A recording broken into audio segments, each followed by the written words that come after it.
So conducting a review.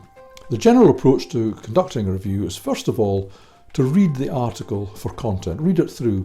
You don't have to read it very quickly or in much detail, but read it through to get a general idea of what the article is about, so that you know where you are, both from the subject material and also from the methodological perspective. So just to get a feel for that. And you may of course then spot things that you think are deeply wrong with the manuscript at that point. If you do spot some fatal flaws, that can be very useful. And of course, if the manuscript is fatally flawed, you should recommend that there's a rejection. Then after that, if you're happy after your general reading, read it for specifics. For example, well, one of the best things to do is the writing comprehensible? Can you understand the manuscript? This is not only for authors writing in a second language, but it can often be the case that manuscripts which are for English-speaking journals aren't written in very good English. And if they're not written in very good English and indeed are not comprehensible to you as a reviewer, that's definitely a recommendation for reject in my view. It is the author's job, wherever they come from, to produce the manuscript in the language that's acceptable for the journal. If it's readable and comprehensible, is the structure logical? Now, the structure should be logical because it should follow the given structure by the journal, which will follow something like aims, introduction, methods, results and discussion, something like that. However, people can get information in the wrong places. That's something that you can point out in your review, and even within the long sections, like the introduction and the discussion, the order of the contents may not be very logical. That again is something that you can read and make a recommendation on. If it's appropriate, has the journal followed the correct equator guidelines? And the simplest examples there are, if it's a randomized controlled trial, have they followed the CONSORT guidance? And if it's a systematic review, have they followed the PRISMA guidance? If it's a randomized controlled trial, is it registered? And you should recommend that it's registered. You should point this out if it doesn't appear to be registered. Many good journals with good teams will pre-screen for some of these aspects, and it shouldn't come to you if it's not registered, and indeed if it doesn't follow the correct guidance. But sometimes this is missed or may not be appropriately used. That's something that you can check for. So, having decided that you're the right person to do the review, and you've read the article generally and then in some detail, how do you structure your review? What do you actually say to the editors, and if it's passed on, what do you say to the authors? So most journals these days will provide a structure for the review. You don't really have to think about this, and there aren't usually that many sections. Most journals will provide a checklist, and sometimes there will be an exit point on the checklist if the manuscript appears to be fatally flawed. So you get to a certain point, is there a fatal flaw in this manuscript? Yes, that's the end of the review. And now the checklists can vary. They can be very short, they can be very long. You just have to look at the points that they're asking for and make an appropriate response. Sometimes there will be different checklists for different types of articles. These will either be provided for you to do the review along with a specific kind of article online. The reviews are always done online these days. Or you may have to go to certain parts of the structure to tick the appropriate boxes. It may say if it's a systematic review, go to the next point or whatever. Just be careful of those points. Now the checklists are very helpful, and they can often be just yes or no, or yes, no, needs improvement, or there may be space for comments. There are lots of different formats from journals. It's impossible to give a general idea of the structure. The best idea I can give you is to say that there's usually a checklist, and then followed by that there are normally two boxes. That's usually what's required. One box will be confidential comments to the editor, and another box will be comments to the author. Now I'll deal with the first one, confidential comments to the editor. You're not obliged to write anything here. You often have to write something like none, or the review won't save and send. However, this is the area where you could raise, for example, if there are any ethical issues that you perceive with the manuscript, for example, plagiarism or duplication. Or indeed, you may find that there are ethical issues with the study, or it may not be registered with an ethics committee or something like that.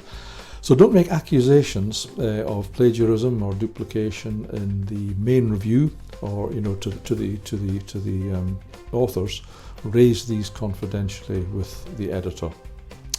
You may also want to say that you've reviewed the manuscript to the best of your ability. However, there are aspects of it, for example, complex statistical concepts which may be beyond your expertise, and you may want to recommend that the editor asks a statistical reviewer to look at those points. That covers you.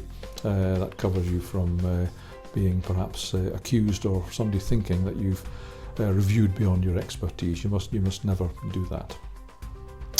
So the most important part of the review is the comments to the authors, and usually it's just a single box that you're provided with, and it's up to you. There may be some guidance. There may be some guidance on what they want you to say. Then, if so, that's great. Just follow that guidance and say it. But often it's just a blank box for you to complete. Now, this is the most important aspect of the review, and I'm of the view that there's no virtue in doing long reviews if it's not necessary. I have to say the Publon site does record the average length of your reviews, but I have to say I really feel there's no point in writing long reviews if it's not necessary. It wastes your time and it wastes people's time reading them. What I mean by this is, don't restate the blindingly obvious. Don't restate the study set out to do. It was designed in this way and the methods were this and it found this. That's all in the manuscript. You don't need to restate that. Some people are very good at reminding you what the manuscript's about. It's not wrong, but I just think it's a waste of time. I think you should just focus, as we say, cut to the chase, focus on the main issues. So don't restate the blindingly obvious. You're well advised to write something. Single words like accept or reject aren't really very helpful to anyone. So you might want to say something. If you're positive about the study, then say something nice about the study. Say that it makes a good contribution, congratulate the authors and such like. And if you don't see any flaws in it, which is very rare, but if you don't, then that's fine. You don't have to look for faults. It's not a fault-finding exercise if there are no faults. So do be positive if you can. Don't state in your response to the authors what your recommendation is, especially don't say that you're recommending that it's accepted or accepted without any changes, because that can put the editor in a very awkward situation if another reviewer raises problems with the manuscript. You may not necessarily be correct. Some other reviewer may perceive a problem that you haven't seen. That's nothing to worry about. That's just they have a different expertise. They've come to a different conclusion.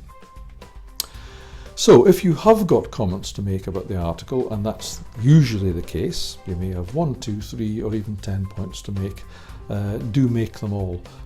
Don't miss anything out.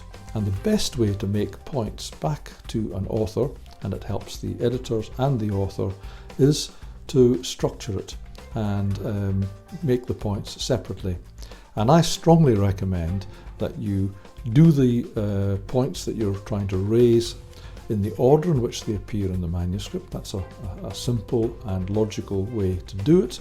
So deal first with the introduction if there are problems there regarding the literature, then regarding the design and methods, and then the way the results are presented, and then the discussion and conclusions, and possibly if there are any problems that you perceive with the references in the reference list. You don't have to make comments under all of these, only deal with the ones where you perceive that there are problems. However, if you do have points to make them in that order. I would strongly recommend that you make them as bullet points, and that you make it very clear 3 things: the page on which the problem occurs, or the issue occurs, what the problem or the flaw is that you perceive, and also what you think the solution to that should be. So if on page 7 you see that the factor analysis has been wrongly described as one type of factor analysis when it's actually another, then say that, and that the solution is to check and provide the correct kind of factor analysis. Quite simple. So you can make a series of points which helps the author then to structure a response if they're given the opportunity to respond to the review. And you can thereafter grade your recommendations. Some journals ask you to grade your recommendations, but you can do this, and this is also very helpful. So you can grade them in two ways. One, you can say these are comments to the author which the author may or authors may wish to consider. So it's just things that you think they might wish to consider, but it doesn't change the nature of the manuscript. It may improve it, it may not. But you must also be clear about which comments must be done in order for the manuscript to be accepted. So be clear about that. Finally, after you've reviewed manuscripts, these days it's very common, again for the best journals, to exchange the reviews between the reviewers. After the review process is finished, the editor will send out an email, this is often automatically generated by the system, to the reviewers saying what the ultimate decision is about the manuscript and showing all of the reviews. So your review will be there along with the other ones, and also the recommendations might be there as well. It can be very instructive to have a look at these, and often you'll see that other reviewers have come to a different conclusion than you. They've picked up points that you missed completely, but please don't worry about these things. That's the nature of reviewing. If you've done a review for a journal, you've provided an invaluable service. You've helped the authors and the publishers and the editors to provide the best possible manuscript.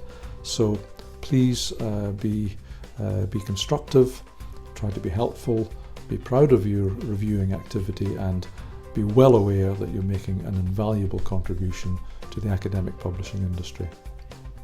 That's all I want to say about reviewing. I hope you found that helpful, and thank you very much for listening.